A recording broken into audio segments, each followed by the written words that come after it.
Bom dia, senador Eduardo Girão. Bom dia a todos os senadores. Gostaria também de dar o meu alô aqui ao meu primo Flávio Arnes, que está aqui na sessão, o nosso senador Eurovisto também aqui pelo Paraná, o senador Álvaro Dias.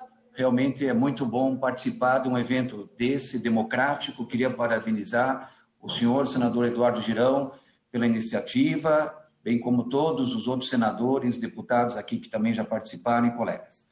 Então, por gentileza, se puder passar a minha apresentação, eu vou falar nos próximos 10 minutos, como atual presidente da Sociedade Brasileira de Infectologia, como está hoje, dia 15 de março de 2021, o tratamento farmacológico da Covid, incluindo especialmente o tratamento profilático, que é quando você dá uma medicação para evitar que o paciente tenha doença, o tratamento precoce, que é nos primeiros dias, e também da pneumonia. Podemos passar ao próximo slide? Eu acho que vocês que estão passando, né?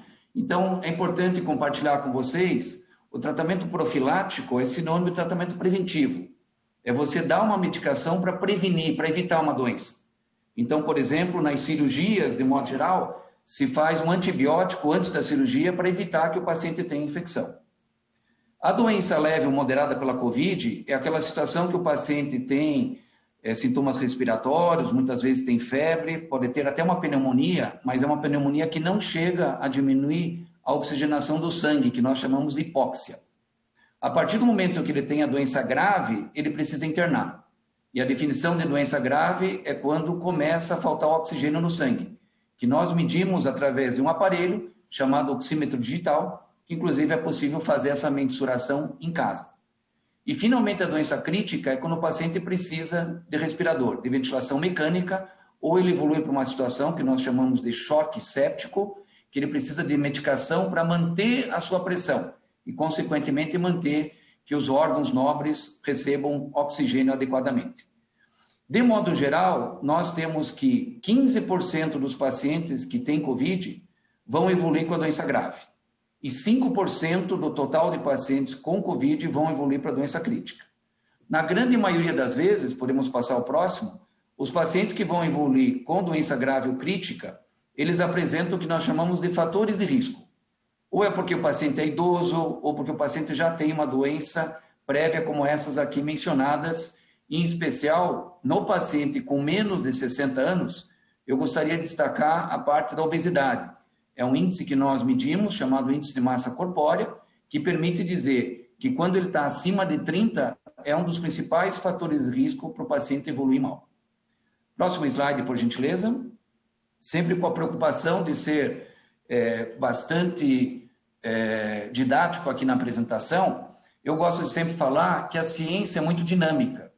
Então, o que nós falamos hoje, pode ser que amanhã, ou daqui uma semana, um mês, já não tenha mais valor. A doutora Ellen apresentou um slide do uso de medicação, mas, doutora Ellen, aquele slide é de maio de 2020, que fala da hidroxicloroquina, que fala eventualmente da ivermectina. Infelizmente, como eu vou fazer na minha apresentação, e toda a referência bibliográfica está à disposição de vocês, embaixo dos meus slides e também à disposição que são de uso público, mostra que na fase chamada assintomática, pode clicar mais uma vez, por gentileza?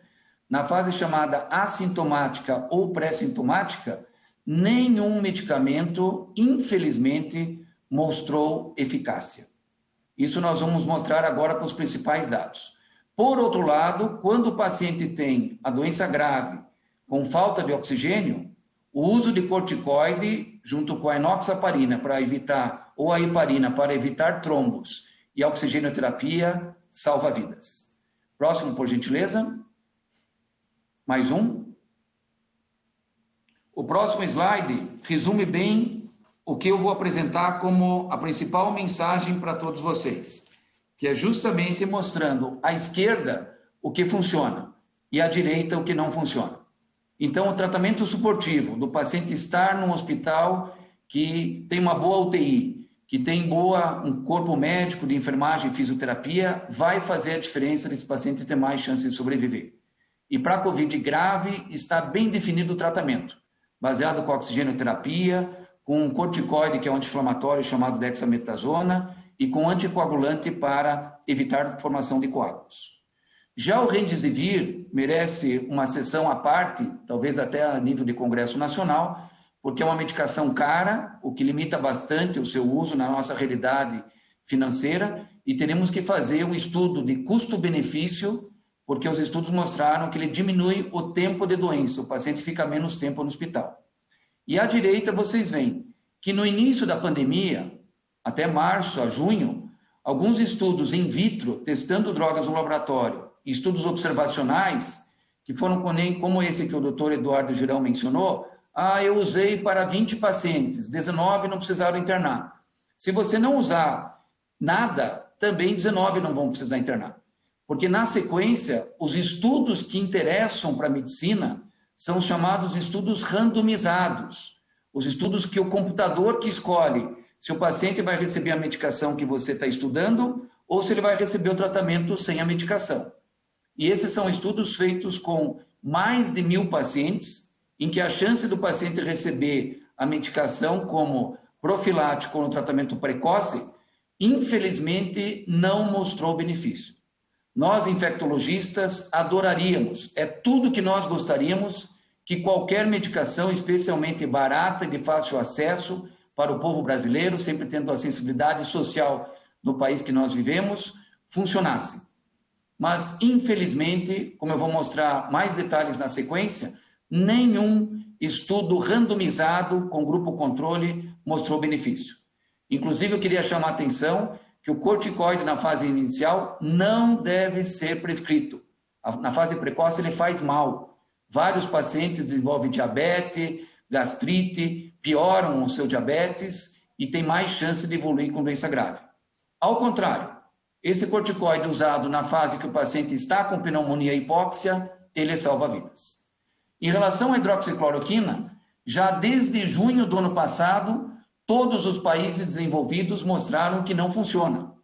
Então, quando eu vejo alguma indicação ainda de hidroxicloroquina, a primeira coisa que eu vou ver, que data que foi esse evento.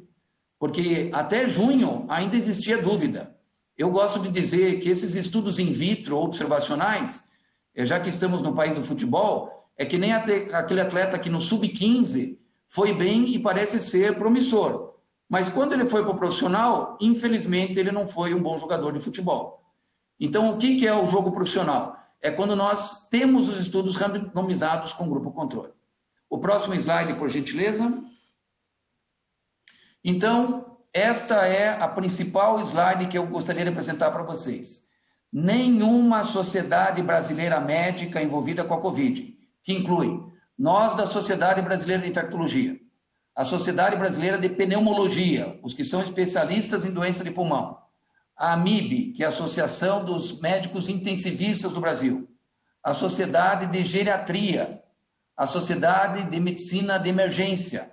Nenhuma sociedade médica brasileira indica ou recomenda o tratamento precoce. Nenhuma recomenda o tratamento profilático, porque essas evidências científicas, baseadas em estudo clínico, não mostraram benefício. E mais do que isso, nenhuma sociedade médica, nem dos Estados Unidos, nem do Canadá, nem da Europa, nem da Austrália, recomenda o uso precoce ou profilático. Repito, nós adoraríamos, é tudo de bom que a gente gostaria que esses estudos mostrassem o contrário. E mais do que isso, as agências regulatórias que controlam o medicamento no Brasil e no mundo, e todas as instituições internacionais de saúde pública, eu os coloco aqui quais são as principais, a Anvisa no Brasil, o FDA e o NIH nos Estados Unidos, o NHS na Inglaterra e no Reino Unido, o FDA europeu e a Organização Mundial da Saúde, todos são unânimes em alertar a população que essas medicações não mostraram benefício. Pode passar o próximo, por gentileza? Então, conclusão. Quando o paciente usa essa medicação, ele tem a falsa impressão que ele não vai evoluir mal. E quando ele chega no pronto atendimento, ele já está com hipóxia crítica, ele já vai muitas vezes para a UTI. Eu vou dar uma vivência nossa como infectologista aqui em Curitiba.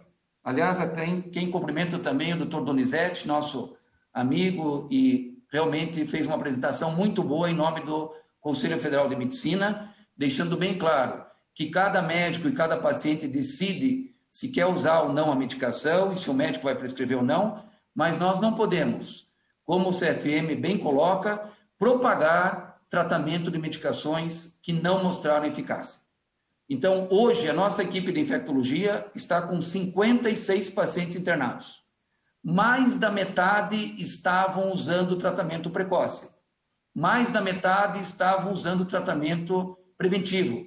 Então, quando alguém fala que usou medicamento precoce e usa o tratamento profilático e o médico diz que não teve nenhum paciente que internou, só tem um jeito de acontecer isso, é que o médico não atende pacientes internados.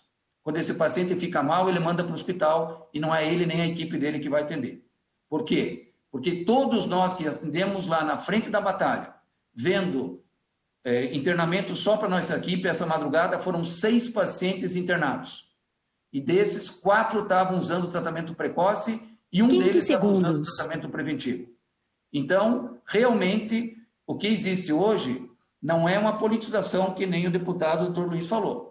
O que existe são as sociedades médicas brasileiras, todas envolvidas com a Covid, não recomendando o tratamento precoce. E para encerrar minha apresentação, o último slide, por gentileza, sendo bem prático, didático e sucinto, ficando nos meus 10 minutos, sem dúvida essa é a pandemia mais devastadora que todos nós estamos enfrentando.